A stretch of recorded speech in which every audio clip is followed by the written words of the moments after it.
Dernier quart d'heure de Smart Bourse et comme chaque vendredi soir, vous allez en prendre l'habitude, je l'espère, c'est l'heure de leçon de trading avec les équipes de Bourse Direct et Romain Dobry qui est avec moi en plateau pour conclure cette semaine, membre de la cellule info d'experts de Bourse Direct. Romain, bienvenue, bonsoir. Merci d'être là. On se retrouve. Alors, le lundi, c'est le plan de trading. On essaye de prendre un coup d'avance sur les événements de la semaine et les actifs qu'on va surveiller. Donc ça, c'est 12h30, 13h le lundi avec vous. Et le vendredi, évidemment, il faut qu'on conclue la semaine ensemble. Et donc là, c'est une leçon de trading. On regarde un peu ce qui s'est passé. Au regard de ce que vous nous disiez lundi, j'ai l'impression que le plan pour le CAC s'est plutôt bien déroulé. J'ai vu 5000 points tous les jours sur le CAC et on clôture à 5000 ce soir. Ouais, c'est ça n'a pas bougé de la semaine en fait. Ouais. Le plan s'est plutôt pas mal déroulé. Ouais, on avait anticipé en fait un marché sans grande variation, une hausse possible, mais dans une zone de congestion latérale, ce qu'on appelle un trading range, avec des niveaux d'évolution de marché. Donc un marché qui a rebondi globalement sur la semaine, qui a pris un peu plus de 2%, de 28, mais qui c'était la séance de lundi d'ailleurs qui a été très positive, voilà, et qui a toute la performance s'est faite ce jour-là. Quasiment, ouais, tout à fait. Et puis après une semaine qui a été assez peu volatile, enfin pas mal de contre-pieds, pour aller chercher les cibles hautes de ce fameux trading range, cette zone de congestion latérale. Donc avec comme point bas 4851 points, on avait travaillé un petit peu autour, un peu plus bas vendredi dernier, et puis on a eu du mal à aller chercher la borne haute du trading range, 5090 points qu'on avait indiqué, on s'est arrêté à 5063 points, donc des éléments graphiques et techniques assez intéressants, mais en revanche pas de soutien, pas beaucoup de volume cette semaine, ouais. 2,4 milliards pour les meilleures journées, et puis une hausse mercredi de 0,80% qui s'est fait dans un volume d'1,7 milliard, 1,8 milliard, donc vraiment rien. Donc pas beaucoup de soutien, vraiment une semaine de pré-rentrée. Voilà, on a affûté les crayons, on a testé le bouton achat et puis un peu le bouton vente, et pour l'instant ça a l'air de marcher, mais pas beaucoup d'acteurs. Bah justement, c'est la leçon de cette semaine. Le trading, comme vous dites, zone de congestion latérale, c'est ça Zone de congestion latérale, c'est long. Hein. C'est la traduction française de trading range. Bon, on va rester peut-être sur l'idée, voilà, cette zone de fluctuation bornée, ce trading range. La pédagogie qu'on va faire avec vous sur ce trading range, la question est simple, c'est je suis investisseur actif, voilà, je suis au quotidien les marchés, j'achète, je vends éventuellement un peu tous les jours pour essayer de faire des opérations gagnantes. Ce schéma de trading range, qu'est-ce que ça veut dire pour un investisseur actif? Comment est-ce qu'il faut agir? Quelles sont les décisions à prendre? Comment on gère un trading range justement quand on est investisseur actif? Ouais, c'est un moment déjà important à gérer parce qu'on ne le sait pas beaucoup, mais sur les marchés, de façon générale, ne bougent pas, ce qu'on appelle ne bougent pas entre 30 et 60% du temps. Ça signifie que ça. Si on regarde les marchés, évidemment, on l'a dit, au cours de la semaine, le CAC 40 est monté de 2,5, donc il a bougé. Sauf que si on regarde depuis le 30 juin, le CAC 40, il a pris 1,5% environ. Et si on se cale sur les semaines précédentes, voilà, il n'y a pas eu grand-chose. Donc, les zones de congestion latérale sont des moments fréquents des marchés. Il faut savoir travailler avec. Alors, il y a des produits un peu techniques qui permettent de travailler en absence de volatilité. En revanche, on peut travailler à l'intérieur de ces zones de trading range de façon assez simple. Alors, un trading range, ça se définit comment déjà? Ce sont deux lignes horizontales, parallèles. Ça, c'est vraiment important. Alors, on peut tolérer une petite inclinaison, mais en général, elles sont bien horizontales. Et il faut que 2 points soient touchés de chaque côté.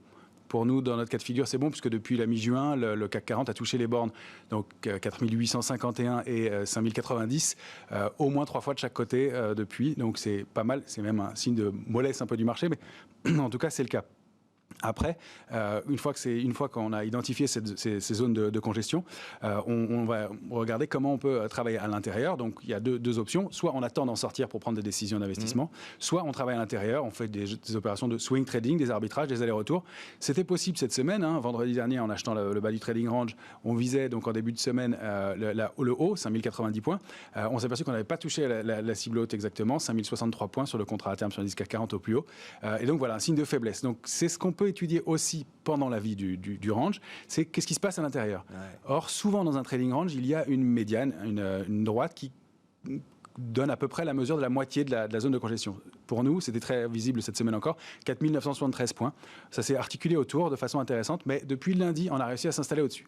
Donc ça, c'est un relatif signe de force. Encore une fois, on a été entre la médiane, 4973, et la borne haute, alors que vous avez défini 5090, mais le point haut de la semaine, c'est 5063, c'est ça, sur le contrat futur. Exactement. Donc on a réussi à s'installer au-dessus, ça c'est plutôt un signe de force. Ouais. C'est-à-dire que selon qu'on travaille au-dessus ou en dessous de cette médiane, que les investisseurs défendent ce niveau-là, et on a défendu 4973 points, 2 fois, assez précisément, à quelques petites accélérations en dessous, mais on l'a défendu 2 fois. Et on clôture la semaine au-dessus, ce qui est plutôt un signe favorable. En revanche, à l'inverse, on n'est on n'a pas réussi à aller chercher la borne haute, 5090. On s'est arrêté à 5063. C'est une petite résistance intermédiaire. Voilà, donc c'est un signe de faiblesse. Ça veut dire que le signal est plutôt mitigé, mais encore une fois, c'est une semaine de pré-rentrée, pas beaucoup d'intervenants, pas beaucoup de momentum et pas d'éléments de nature à faire vraiment payer les marchés. En tout cas en Europe, ça a plutôt été le cas aux États-Unis qui, pour les marchés, continuent à performer. Record sur record. Alors, pour travailler cette zone de congestion, déjà, il y a on va mettre des statistiques de son côté. On sait qu'historiquement, le mouvement était la zone de congestion latérale, le trading range, ou rectangle encore, est un mouvement qui est un mouvement de continuation. C'est-à-dire que quand le mouvement vient du bas, il se poursuit vers le haut, et ça dans 2 cas sur 3. Et à l'inverse, si le mouvement vient du haut, il se poursuit vers le bas dans 2 cas sur 3. Je le reformule juste parce que j'étais même pas sûr, moi, d'avoir bien compris, Romain. Mais si la tendance était haussière avant le trading range, on a 2 chances sur 3. 2 chances sur 3 de sortir, c'est-à-dire par le haut, dans le sens de la tendance qui prévalait avant le trading range. Exactement. C'est ce qu'on appelle en analyse graphique une figure de continuation. Dans la majorité des cas, on continue le mouvement précédent, même si la pause est longue. Et au contraire, c'est plutôt sain pour un marché de consolider, de prendre le temps et de... 2 tiers des cas si la tendance était haussière avant. Exactement. Sortie par le haut. Exactement. Donc ça, c'est la statistique. En revanche, la moins bonne nouvelle, c'est qu'il y a beaucoup de fausses sorties dans le cas des trading range. Et oui, ce serait trop simple. Ouais. Et donc, il y a beaucoup de fausses sorties, il y a beaucoup de faux signaux, des éléments qui font que, eh bien, on pense que on déborde une des bornes. Et si vous regardez ces bornes-là depuis la mi-juin, effectivement, on est allé travailler quelques séances, quelques heures au-dessus. Et donc, il y a des filtres, on met des filtres en place pour éviter les fausses sorties. Mais j'ai une bonne nouvelle pour les sorties après. En tout cas, pour éviter les fausses sorties, alors des filtres, ça peut être des filtres en pourcentage. 1% au-dessus de la borne ou jusqu'à 3%. Ou ça peut D'accord. On considère que si on n'est pas allé 1% ou 2% ou 3% au-dessus de la borne, on est encore dans quelque chose d'un peu gris qui ne nous donne pas un signal très clair de sortie par le haut. Exactement. Il peut y avoir une accélération, des ordres stop qui se sont déclenchés, un faux mouvement qui entraîne ça. Alors, il peut y avoir le temps aussi, le temps qu'on a passé en dehors des bornes, ça on considère, et ça c'est à mon sens un bon critère.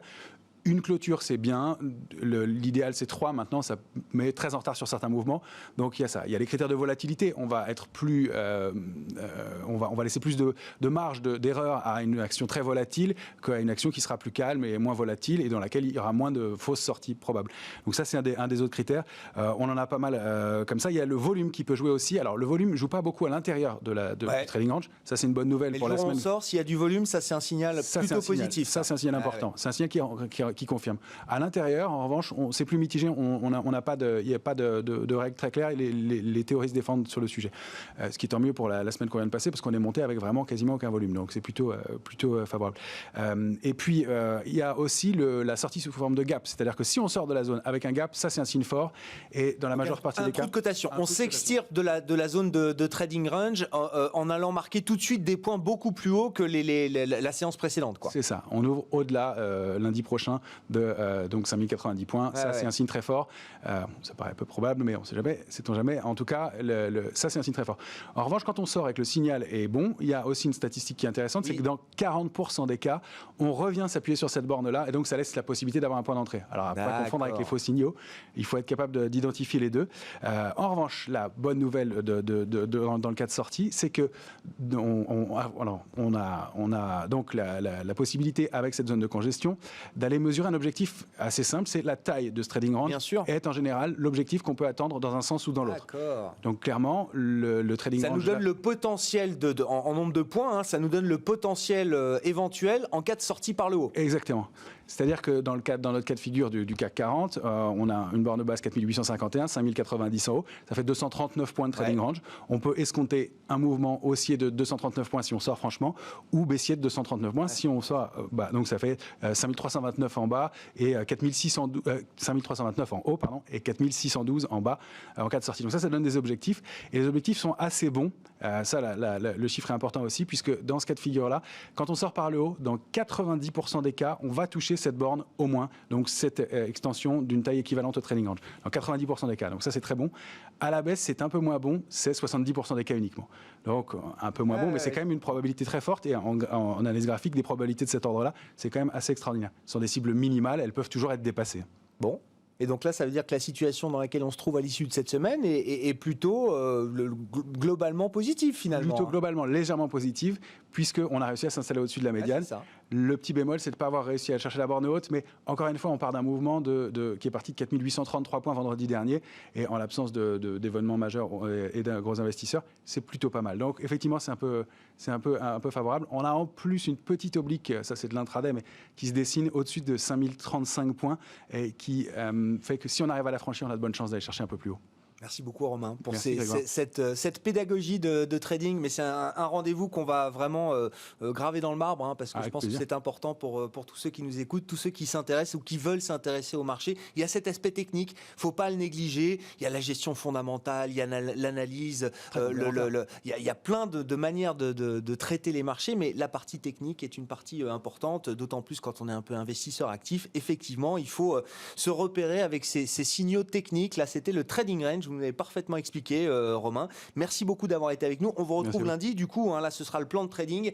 On prendra un coup d'avance avec vous lundi 12h30 dans Smart Bourse sur Bismart sur les prochains événements de la semaine prochaine. Ce sera peut-être la vraie grosse semaine de rentrée. Vous l'avez dit, c'était très calme.